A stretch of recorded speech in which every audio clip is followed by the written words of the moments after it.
Hello all, welcome back to my YouTube channel present as well. ఈరోజైతే third workshop కూడా హ్యాపీగా complete అయిపోయింది.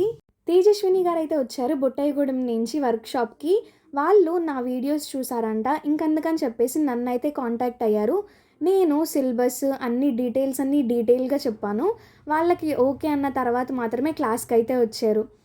Starting product knowledge నుంచి start చేసి లాస్ట్ వరకు అంటే హ్యాంగర్ ఫోల్డింగ్, బాక్స్ ఫోల్డింగ్ అన్నీ చెప్పాను డీటెయిల్డ్గా. అండ్ సింపుల్ ట్రిక్స్, టిప్స్ ఎలా అయితే ఈజీగా పర్ఫామ్ చేస్తే నీట్గా ఫాస్ట్గా వచ్చేస్తుందో అవి కూడా అన్నీ బాగా ఎక్స్ప్లెయిన్ చేశాను. ఇంకేంటి, మీరు కూడా జాయిన్ అవ్వాలనుకుంటున్నారా? స్క్రీన్ మీద కనిపించే నెంబర్ కాంటాక్ట్ అవ్వండి ఆర్ ఇన్స్టాలో డిఎం చేయండి. రేపు అంటే ఫ్రైడే అండ్ సాటర్డే కూడా classes available, offline and online కూడా. ఎవరైనా జాయిన్ అవ్వాలనుకుంటే నన్ను కాంటాక్ట్ అవ్వండి. If you like this video, please do like, share and subscribe to Present as well. Bye bye. Please subscribe.